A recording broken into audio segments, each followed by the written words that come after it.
오늘 두 번째 말씀입니다. 이 그레이라고 하는 사람이 있는데, 이 그레이라고 하는 사람은 신앙을 저버리고 세상과 또 어울려서 지내고 살았던 그러한 인물이었습니다. 그의 심령은 곤고했고 궁핍했지만 그의 영혼에 관심을 가져주는 사람이 아무도 없었습니다. 그러니까 어느 날 밤 이 그레이가 사람들과 함께 어울려서 술을 진탕 마시고 또 만취를 했습니다. 이 그레이는 파티가 끝난 후에 우연히 파티장 구석에 붙어있는 그러한 글귀를 하나 보게 되었는데, 이러한 글귀였어요. 예수께 속하지 않은 영혼은 이미 잃어버린 것이다. 이 글귀를 보는 순간 그는 강한 충격을 받게 되었습니다.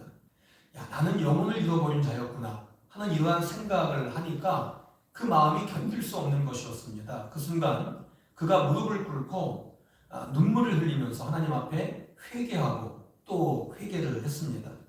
그리고 절박하게 하나님의 자비를 구했죠. 이 죄인에게 하나님의 자비를 베푸시고 저의 영혼을 구원하소서. 그러니까 이 눈물을 흘리면서 이 회개 기도하면서 이 기도를 계속해서 이 그레이가 반복을 했습니다.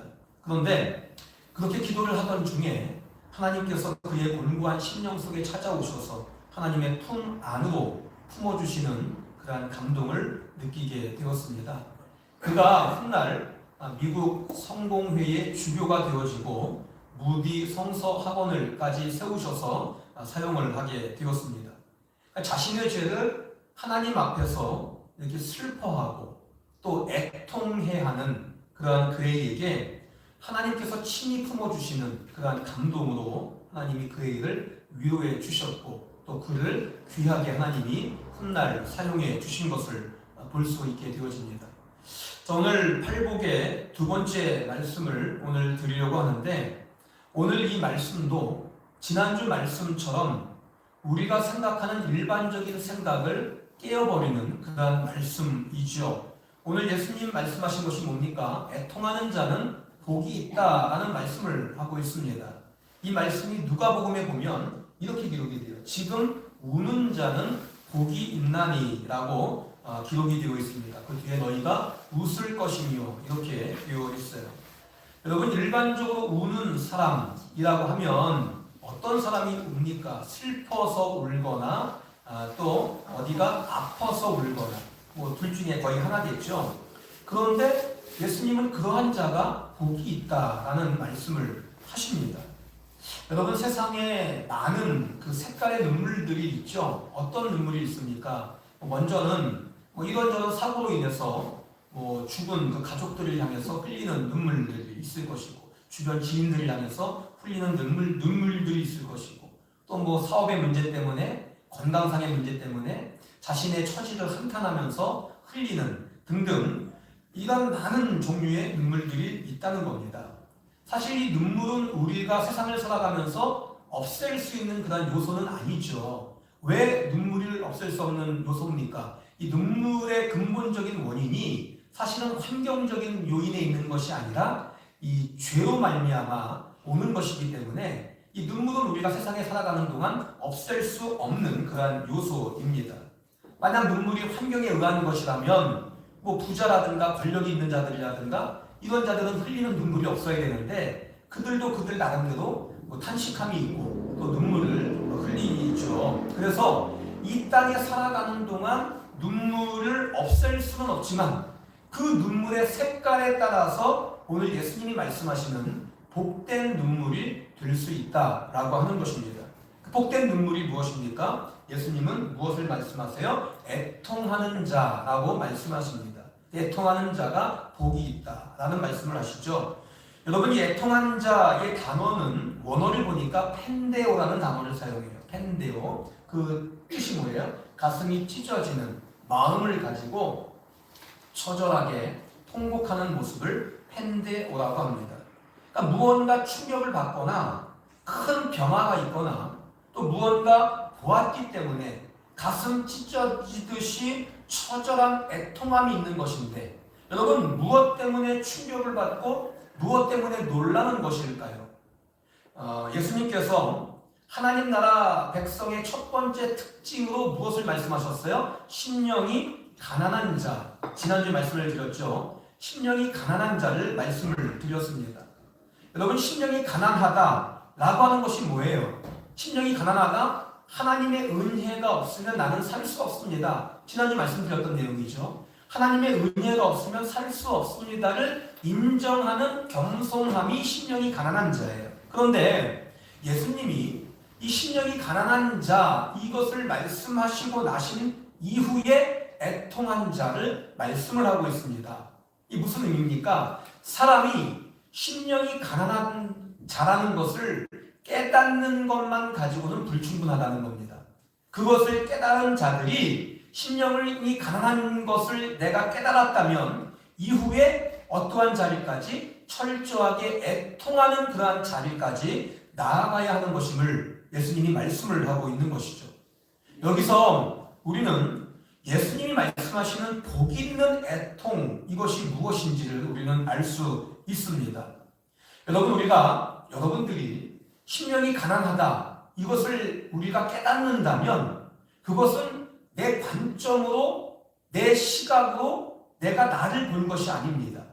하나님의 은혜를 통해서 나를 보게 되어진 것이죠. 내 관점으로 나를 보게 되어진다면 여러분 나는 심령이 가난해질 수 없어요. 인간의 그 본성이 그래요. 내 관점으로 나를 보게 되면 포장되어진 내가 보여지고 가식되어진 내가 보여지고 교만한 자신이 보여질 수밖에 없습니다. 그러나 철저하게 하나님의 그 시각, 하나님의 관점으로 우리를 바라보게 되어질 때에 나의 실체를 정확하게 우리가 바라보게 되어지는 것이죠. 여기에 애통해야 하는 첫 번째 이유가 여기에 있는 거죠. 애통해야 하는 첫 번째 이유가 여기에 있는데 나의 어떠한 모습을 바라보았기 때문에 애통해야 하는 것일까요? 여러분들의 어떠한 모습을 어떠한 그러한 실체를 내가 바라보았기 때문에 애통해야 하는 것일까요? 어떤 건축가가 설계도를 가지고 집을 짓죠. 설계도를 가지고 집을 짓는데 그 설계도대로 완벽하게 집을 지었습니다.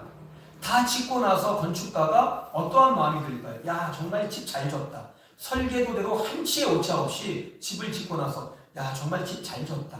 참 보기에 좋다. 라는 하는 그러한 마음을 갖겠죠. 그래서 이 기분이 좋은 건축가가 이 집에서 이제 행복하게 살 가족들을 생각하면서 막 서비스로 그 안에다가 막 넣어주기 시작을 하는 거예요. 막 안방에는 막 그 에이스 침대를 하나 딱 놔주고 또 거실에는 천연 가죽 소파를 이렇게 서비스로 놓아주고 또 주방에는 이태리에서 직수입한 원목 테이블을 하나 딱 놔주고 뭐 또 주방에 화려한 그 싱크대를 놓아주고 주방에 이러한 기구들, 가구들을 이러한 저러한 것들을 서비스로 다 놔주었습니다. 행복하게 살 수 있는 환경을 조성해 준 것이죠. 여러분 건축가가 자기가 만든 집 안에 이러한 것들을 다 서비스로 넣어주면서 무엇을 기대할까요? 무엇을 기대해요? 이곳에 들어와서 살 가족들이 행복하게 살 것을 기대하는 것이죠. 그것을 생각하니까 마음이 흐뭇하고 마음이 뿌듯합니다. 그런데 입주한 가족들이 얼마 지나지 않아가지고 집을 엉망으로 만들어 버렸습니다. 유리창은 다 깨져 있고 뭐 침대니 뭐 소파니 뭐 칼로 그냥 푹푹 그어져 있고 뭐 싱크대에는 더러운 오물들이 가득 차 있고 여러분 이러한 모습을 보는 건축가가 어떠한 마음이 들겠어요? 기대가 큰 만큼 실망이 크다라고 하지 않습니까? 그만큼 그 마음 안에 슬픔과 안타까움과 실망과 또 더 나아가서 분노하는 그러한 마음으로 가득 차게 되어지지 않겠습니까? 여러분 이것이 우리 하나님의 마음이라는 거죠. 창조주 하나님께서 인간을 하나님의 형상으로 만드셨습니다. 여러분들을 하나님의 형상으로 창조하셨다고 말씀하셨어요. 여러분 하나님의 형상이라는 것이 뭐예요? 하나님의 외적인 어떠한 형상 그것을 말씀하는 것이 아니라 하나님의 그 영적인 속성들 하나님이 가지고 계신 영적인 속성들을 인간에게 주셨다는 거예요. 왜? 그것들을 통해서 인간과 교제하기를 원하셨기 때문에 그 도덕성이라든가 거룩함이라든가 의지라든가 사랑이라든가 선이라든가 이러한 것들을 인간에게 주셨습니다. 그것이 하나님의 형상으로 만드는 거예요. 그리고 지구를 창조하시면서 그 안에 하나님이 이러한 저런 인간들이 행복하게 살 수 있는 것들을 서비스로 막 넣어주셨어요. 태양빛을 넣어주시고 공기를 넣어주시고 또 수많은 또한 아름다운 자연 환경들을 넣어주시고 또 수없는 먹거리들, 수많은 먹거리들, 많은 것들을 인간이 행복하게 살 수 있게끔 그렇게 서비스로 다 넣어주셨습니다. 그리고 하나님이 창조 사역을 마칠 때마다 뭐라고 얘기했어요? 야, 보기에 참 좋았더라. 보기에 좋았더라. 보기에 좋았던 그러한 상태였잖아요. 그런데 죄가 들어오기 시작을 하면서 하나님의 형상으로 창조되어진 인간이 망가지기 시작을 했습니다. 양심이 더러워졌어요. 또 인격은 망가졌습니다. 사랑이나 거룩함도 심하게 망가져 버렸어요. 스스로 선을 행할 능력이 없어졌고요. 말씀에 순종할 수 있는 그런 능력 자체가 없어져 버렸습니다. 하나님과 교제하기 위해서 창조되어진 인간이 무서운 죄에 빠져서 하나님의 형상을 잃어버린 그러한 망가진 모습으로 살아가고 있는 것이 여러분 지금 이 시대 아닙니까? 지금 이 시대죠. 건축가 되시는 우리 아버지께서, 우리 하나님께서 인간들의 이러한 모습을 보실 때 여러분 어떠한 마음이겠습니까? 앞서 그 건축가의 그 마음과 똑같지 않겠습니까? 슬픔과 안타까움과 그 안에 분노의 마음, 이러한 마음이 있지 않겠습니까? 여러분, 우리가 하나님을 알지 못할 때에는 내 자신을 볼 때 내 생각으로 나의 그 관점으로 나를 보게 되어져요. 나의 관점으로 나를 보게 되어지면 아까 말씀드린 것처럼 다른 사람과 비교하기 쉽죠. 다른 사람과 비교하면서 자신을 보게 되어지는 것이죠. 세상적인 관점, 세속적인 눈으로 나를 보게 되어지죠. 그렇게 되면 하나님의 형상으로 창조되어진 내가 죄 때문에 심하게 망가져버린 자신의 모습을 보지 못하게 되어지는 겁니다. 거기에 예수님이 말씀하시는 애통함이 있을 수 없는 거죠. 그런데 하나님이 우리에게 믿음을 주시게 되면 그때부터 우리는 믿음의 눈을 가지고 하나님의 눈을 가지고 내 자신을 보게 되어집니다. 무엇이 보입니까? 여러분, 하나님의 눈으로, 하나님의 시각으로 내 자신을 내가 바라보면 여러분 무엇이 보여요? 무엇을 발견할 수 있습니까? 내 안에 도사리고 있는 정말 그 무서운 죄, 그 무서운 죄가 얼마나 내 안에 도사리고 있는지, 하나님 말씀에 내가 온전히 순종할 수 있는 능력이 없다라고 하는 그러한 무능력함, 그러한 연약함, 또 하나님 말씀에 내가 불순종했던 나의 그러한 부끄럽고 나의 안타까운 그러한 죄악들, 하나님의 은혜가 아니면 살아갈 수 없다라고 하는 나의 무능하고 초라한 하나님 형상이 심히 망가진 자신의 그 실체를 우리가 정확하게 보게 되어지는 것이죠. 무엇으로 보게 되면? 믿음의 눈을 가지고 보게 되면, 하나님의 눈을 가지고 보게 되면, 또 그 모습을 바라보시면서 안타까워하실, 슬퍼하실 하나님의 마음을 생각하게 되어지는 것입니다. 여러분, 이렇듯이 자신의 실체가 어떠한지를 보게 되어지고 그 앞에 가슴 찢어지는 절망의 마음을 가지고 애통해 하는 것이죠. 이것이 애통해 해야 하는 첫 번째 이유가 되어지는 것입니다. 여러분, 그렇다면 애통해야 하는 두 번째 이유가 있어요. 이제는 어떠한 애통함이 있어야 될까요? 절망의 상태에서 벗어나기 위한 필사적으로 부르짖는 애통함이 있어야 한다는 것입니다.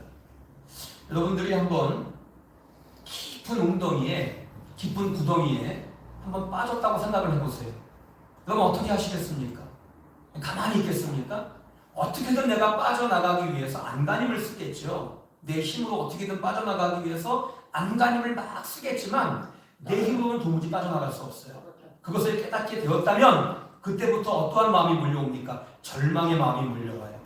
나의 자신을 딱 바라볼 때 내 힘으로는 도무지 빠져나갈 수 없다는 그 상황을 파악을 하게 되는 순간 절망과 공포의 그러한 어떠한 마음들이 나에게 몰려올 겁니다.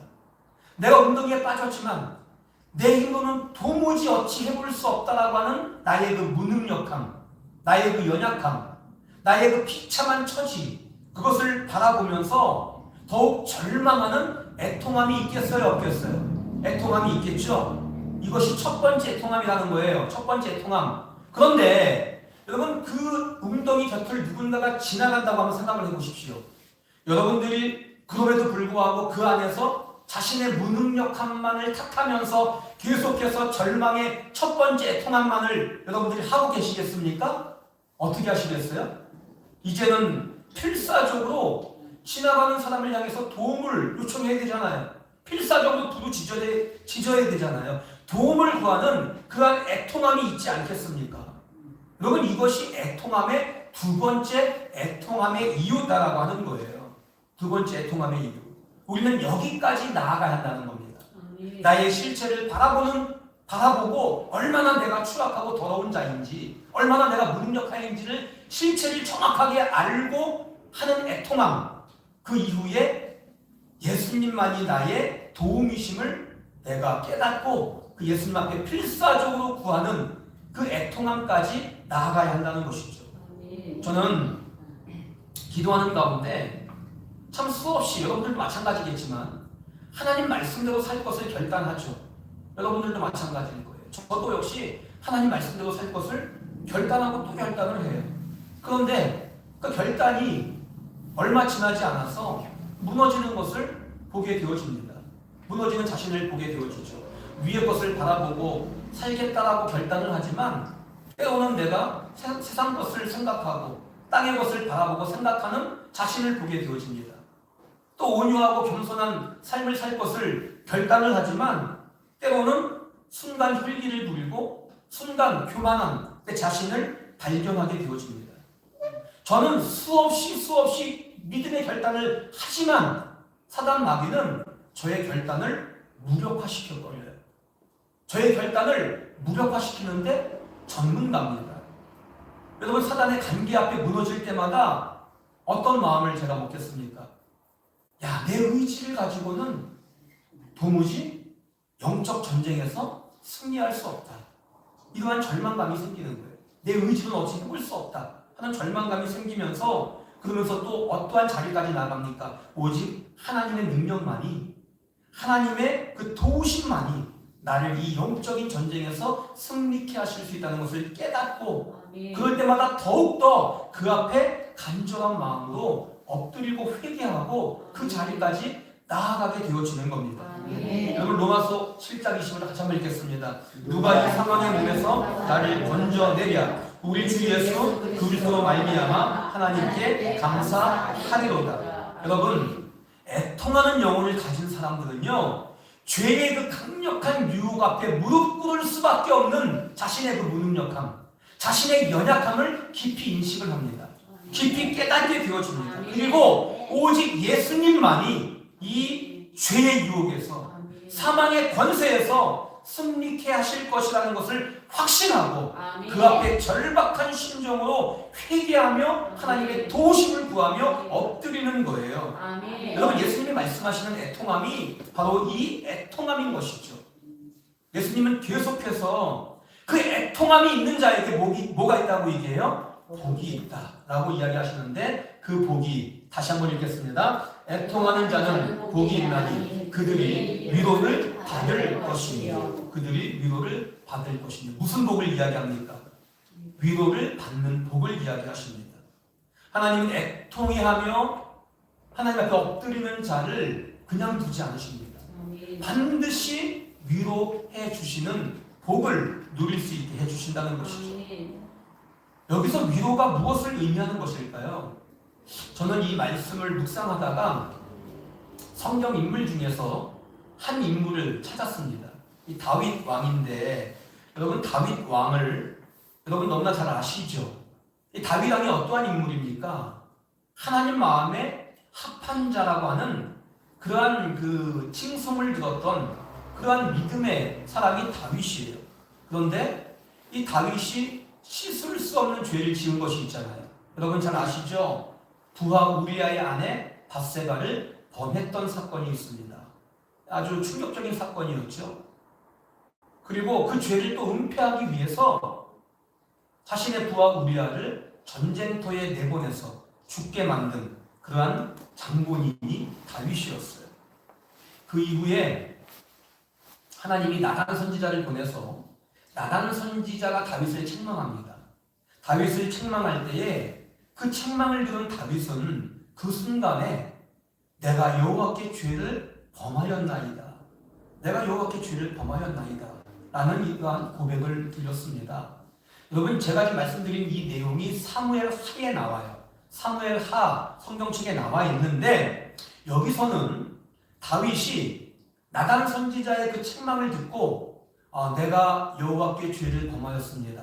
이렇게 점잖게 자신의 죄를 인정하고 고백한 것쯤으로 그렇게 기록이 되어 있습니다. 그런데요, 여러분, 다윗이 자신의 죄를 범하고 나서 그 이후에 하나님 앞에 처절하게 회개하면서 쓴 시가 시편 51편이에요. 밧세바를 범하고 나서 이 죄를 범하고 나서 나단 선지자의 책망을 듣고 나서 죄를 깨닫고 회개하면서 쓴 시가 시편 51편인데 시편 51편이 전체적인 분위기를 보면 다윗이 사무엘 하에서 기록된 것처럼 점잖게 자신의 죄를 고백하고 인정한 정도가 아니었습니다. 다윗은요, 그 죄 앞에 털썩 주저앉은 거예요. 그 죄 앞에 털썩 주저앉아서 다윗은 눈물 콧물 흘리면서 정말 애통한 심정으로, 가슴을 찢는 심정으로, 정말 처절한 그 심정으로 눈물 콧물 흘리면서 죄를 회개하고 또 회개하고 용서를 구하는 기도를 드린 겁니다. 여러분, 죄를 짓고도 죄를 은폐하고자 했던 다윗에게 선지자 나단을 통해서 하나님의 그 터치하심이 이루어지는 순간, 성령님의 조명하심을 통해서 무엇을 발견한 거예요? 자신의 추악한 그 실체, 자신의 추악한 그 죄, 그것을 발견하고 그 앞에 엎드려 애통한 자가 되었다는 겁니다. 아멘. 여러분, 애통한 심정으로 엎드린 다윗에게 나단이 뭐라고 이야기합니까? 여호와께서도 당신의 죄를 사하셨나이다 라는 말씀을 하시죠. 또 시편은 이렇게 기록을 합니다. 같이 읽겠습니다. 51편 4절. 내가 주께만 범죄하여 주의 목전에 악을 행하였사오니 주께서 말씀하실 때에 의로우시다 하고. 여러분, 하나님은 비록 이 죄를 통해서 물론 징계를 하셨습니다. 징계는 하셨지만 회개하는 다윗의 죄를 하나님은 용서해 주셨어요. 하나님은 용서해 주시고 다시금 뭐라고 말씀하십니까? 너는 의로운 자야. 너는 의로운 자야. 라는 말씀을 다시금 확인시켜 주셨다는 거예요. 이때 여러분, 다시 다윗이 그 처절한 그 회개에 애통한 심정으로 처절하게 회개했을 때에 하나님의 이러한 말씀을 들었을 때 용서의 이 기쁨, 이것이 얼마나 그 다윗에게 큰 위로가 되겠습니까? 얼마나 이것이 큰 위로가 되겠습니까? 여러분, 제 개인적인 경험으로도 막 그래요. 개인적인 경험으로도 누군가에게 잘못을 하고 누군가에게 죄를 지었을 때 마음이 무겁죠. 죄책감 때문에 마음이 참 무거움을 느끼게 되어집니다. 그러다가 나의 잘못을 그 사람에게 가서 고백하고 이야기했을 때에 가장 위로가 되는 것은 여러분 무엇일까요? 내가 너를 용서한다. 내가 너를 용서한다는 이 말입니다. 이 말을 듣는 순간 내 마음의 죄책감으로 억눌려져 있었던 것들이 치유함을 얻게 되어지고 자유함을 얻게 되어지는 거예요. 여러분들은 어떻습니까? 우리가 하나님 앞에 나와 정말 나의 죄, 또 나의 부족함, 나의 무능력함, 나의 연약함, 이러한 것들을 우리가 철저하게 인정하고 하나님 앞에 애통한 심정으로 엎드릴 때에 하나님의 죄 용서함을 우리는 확인할 수 있습니다. 이것이 하나님께서 우리에게 약속하신 말씀이에요. 야, 너 지난번에도 그러더니 너 또 그러냐? 하나님이 이렇게 말씀하지 않으신다는 거예요. 내가 너의 연약함을 안다. 너가 결단하고 또 결단하지만 너가 연약해서 내가 넘어지는 것을 내가 너무나 잘 안다. 그러나 너가 죄를 미워하고 애통한 심정으로 내 앞에 엎드렸구나. 내가 너의 죄를 용서한다. 너는 죄와 사망에서 건진받은 의로운 자가 아니냐. 여러분, 이러시면서 성령님께서 우리 마음속에서, 우리를 위로해 주실 줄 믿으실 수 있기를 바랍니다. 아멘. 그러면 이것만큼 큰 위로가 어디 있습니까? 내가 너를 용서한다라고 하는 이 용서의 기쁨만큼 여러분 큰 위로가 어디 있겠습니까? 여러분 이 위로는 그동안 억눌려 있었던 이 죄의 짐으로부터 무거운 죄의 짐으로부터 자유함을 얻는 그러한 기쁨이 있는 것이죠. 이렇게 되어지면 그때부터 두 가지 회복이 시작이 되어지는데 두 가지 회복, 하나는 영적인 정체성이 회복되어지는 겁니다. 아멘. 애통하는 자에게 하나님의 위로가 임하면서 여전히 우리가 뭘 확인하는 거예요? 나는 의로운 자구나. 여전히 하나님의 사랑하는 자녀이구나. 아멘. 하나님의 은혜로 인해서 내가 의로운 자였구나. 아멘. 이것을 다시 한번 발견하게 되어지면서 영적인 정체성이 회복이 되어지는 것이죠. 아멘. 이 정체성이 회복이 되어지면 죄와 맞서 싸울 수 있는 무기를 갖추게 되어지는 겁니다. 아멘. 어디서나 하나님의 자녀라고 하는 그런 정체성이 있으니까 담대할 수 있는 아멘. 그러한 삶을 살아갈 수 있는 것이죠. 아멘. 그리고 두 번째 회복은 무엇일까요? 기도 응답에 회복이 있다는 거예요. 아멘. 여러분 이사야서에 보면 백성들이 아무리 기도를 해도 하나님이 듣지 않으시는 그러한 장면이 나오거든요. 하나님이 듣지 않으세요. 백성들이 그것 때문에 우리가 왜 이렇게 기도하는데 하나님 왜 듣지 않으십니까? 그것 때문에 원망을 할 때 하나님이 이사야 선지자를 통해서 이렇게 말씀을 하십니다. 너희들의 죄가 너와 나 사이를 갈라놓았다. 그렇기 때문에 너희들이 아무리 기도해도 내가 듣지 않는다라는 말씀을 하셨어요. 무슨 말이에요? 죄의 벽이 막혀있기 때문에 그 벽을 허물지 않고는 너희들이 아무리 기도를 해도 하나님이 듣지 않으신다는 거예요. 아멘. 여러분 그런데요, 이게 언제 허물어질까요? 내 안에 있는 죄의 실체를 우리가 발견하고 아멘. 애통한 심정으로 아멘. 회개하며 나갈 때에 아멘. 하나님이 용서함을 우리에게 부어주시고 아멘. 그 용서함을 통해서 죄의 벽은 허물어지기 시작을 하는 겁니다. 아멘.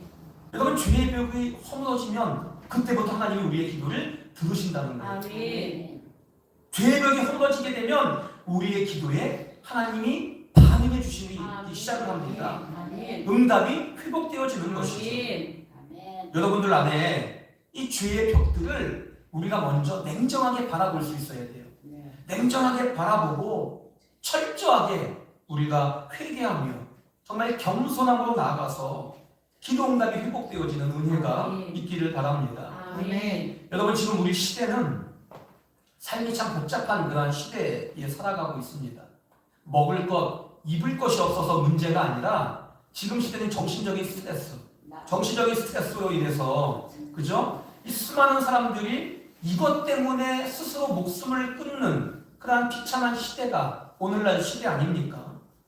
얼마 전 신문을 보니까 뭐 보육원에 있다가 이제 만 18세가 되면 퇴소를 해야 되는데 그 퇴소한 이 보육원을 나와야 되는 자립준비 청년들에 대한 기사가 실린 것을 제가 본 적이 있어요. 그런데 이들이 홀로서기를 하는 그러한 과정 속에서 방황하거나 외로움 때문에 극단적인 선택을 하는 청년들이 많이 있다는 겁니다. 이들 가운데 자살까지 생각했던 한 청년이 이러한 말을 해요. 누군가가 나를 위로해주고 누군가가 나를 격려를 통해서 이끌어줄 수 있었다면 참 좋았을 텐데 하는 이러한 말을 하는 것을 들은 적이 있어요. 여러분 이들에게 위로해줄 수 있고 또 이들에게 상담해주고 이들에게 격려해줄 수 있는 누군가가 있었다면 정말 이들이 극단적인 선택까지는 가지 않았을 겁니다. 저는 이 기사를 보면서 이들이 정말 믿음 안에서 하나님을 만났다면 정말 좋았을 텐데 라는 그런 생각을 해본 적이 있습니다. 여러분 사람의 위로도 큰 힘이 되죠. 사람의 위로도 살 소망을 얻을 수 있는 그러한 위로가 되어진다면 생명의 근원 되시는 하나님의 위로는 어떻겠습니까? 생명의 근원 되시는 하나님의 위로는 사람들의 위로와는 말 몇 마디로 격려해주고 위로해주는 그러한 위로와는 차원이 다른 위로예요. 아멘. 하나님의 위로는 근본적인 내적인 것들을 치유해내고 아멘. 회복해내는 아멘. 그러한 참된 위로가 되어지는 겁니다. 아멘. 우리 삶에 이 내적인 아픔과 내적인 상처가 내적인 쓴뿌리가 여전하면서도 우리가 신앙생활을 감당한다면 건강한 신앙생활을 감당할 수 없어요. 그러나 하나님의 위로하심을 통해서 내 안에 영적인 아픔과 상처가 치유되어지고 아멘. 쓴뿌리가 치유되어질 때에 아멘. 우리는 비로소 건강한 그리스도인의 삶을 살아갈 수 있는 것입니다. 아멘. 저는 여러분들 삶에 이렇게 애통한 자가 되어서 아멘. 정말 하나님의 놀라운 위로를 받는 자들이 될 수 있기를 바랍니다. 그럼 아멘. 마지막으로 우리가 어떻게 하나님 앞에서 애통할 수 있을까? 어떻게 우리가 애통할 수 있습니까? 여러분, 예수님이 말씀하신 이 팔복은 각각 분리되어진 별개의 말씀들이 아닙니다. 이것 따로 저것 따로 이러한 말씀이 아니라 팔복 전체가 서로 긴밀하게 연결되어져 있는 유기체적 같은 그러한 말씀이에요. 아까 말씀드렸지만 예수님은 심령이 가난한 자를 말씀을 하시고 난 이후에 애통하는 자를 말씀하셨습니다. 그러니까 무슨 얘기입니까?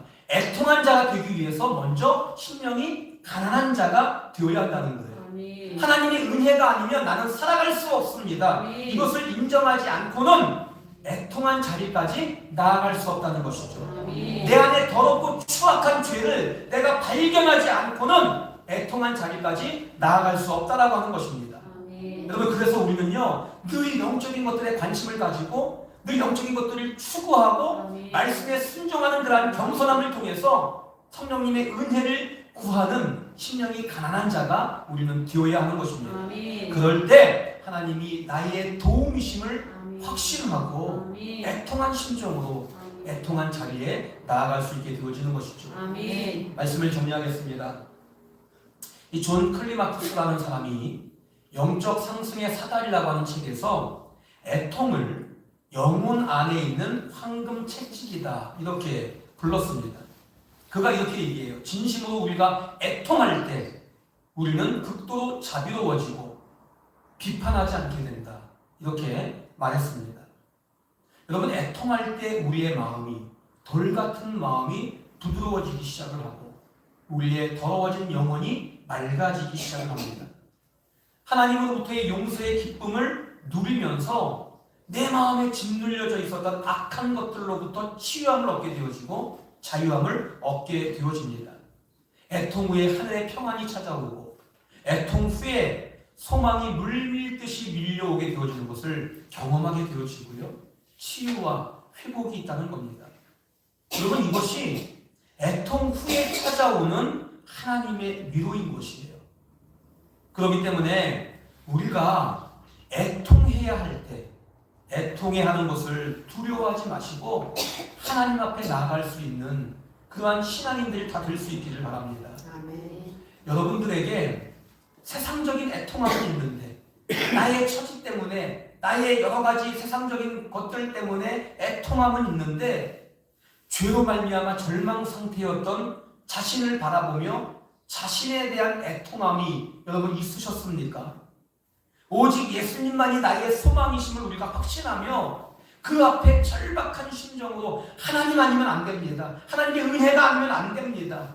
하는 이러한 엎드렸던 애통함이 여러분들에게 있으셨습니까? 오늘 이 말씀을 통해서 예수님 말씀하십니다. 애통한 자가 복이 있나니 너희가 위로를 받을 것이라고 말씀을 하고 있습니다. 오늘 이 애통함의 은혜가 정말 여러분들 심령마다 여러분들 기도 속에 여러분들 삶 속에 이 애통함이 회복되어서 하늘의 위로를 마음껏 누리실 수 있는 저와 여러분들이 되실 수 있기를 주님의 이름으로 축원을 드리겠습니다.